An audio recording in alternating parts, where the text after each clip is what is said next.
نریندر مودی اس وقت سری نگر میں موجود ہیں اور انہوں نے وہاں پر پہنچ کر جو سپیچ کی ہے، میں اس سپیچ کو یہ کہوں گی کہ ایسا کانفیڈنس نظر آیا ہے نریندر مودی صاحب میں کہ جو اپنی مثال آپ ہے۔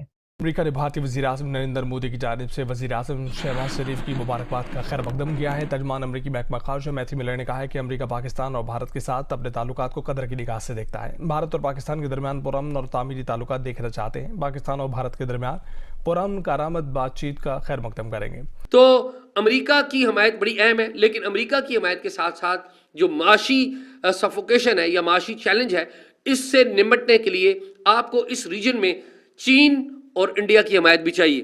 انڈیا کے پرائم منسٹر نریندر مودی، انہوں نے حمایت کی ہے موجودہ حکومت کی، اس طرح سے حمایت کیا کہ انہوں نے نئے وزیر اعظم شہباز شریف کو کنگریچولیٹ کیا ہے۔ مثلا یہی کہ جسٹس نسیم حسن شاہ نے جو اپنی خود نوشت لکھی ہے اس کے ریفرنسز بھی پیش کیے گئے۔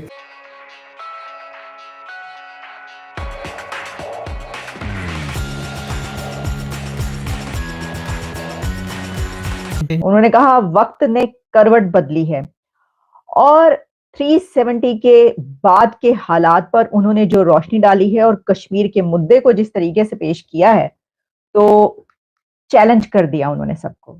میں تو یہی کہوں گی کہ انہوں نے کشمیر میں پہنچ کے اپنی سپیچ میں چیلنج کیا ہے اپنے اوپوننٹس کو اور کہا ہے کہ وہ جو کہہ رہے ہیں وہ اس کو غلط ثابت کر کے دکھائیں۔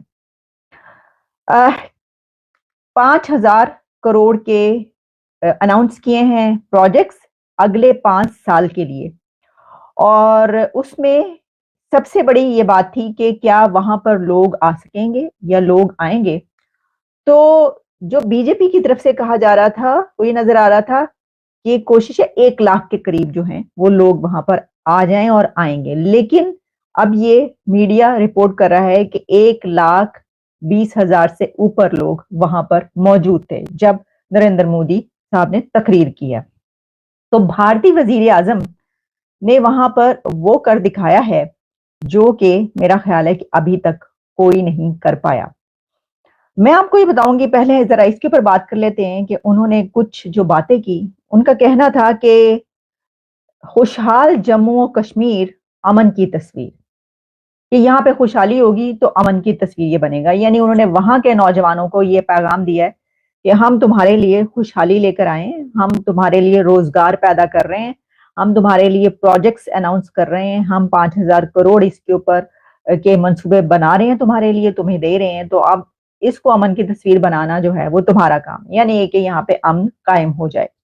اچھا جی، کوئی 53 پروجیکٹس جو ہیں ان کو ریویل کیا گیا، بتایا گیا، اناؤنس کیا گیا۔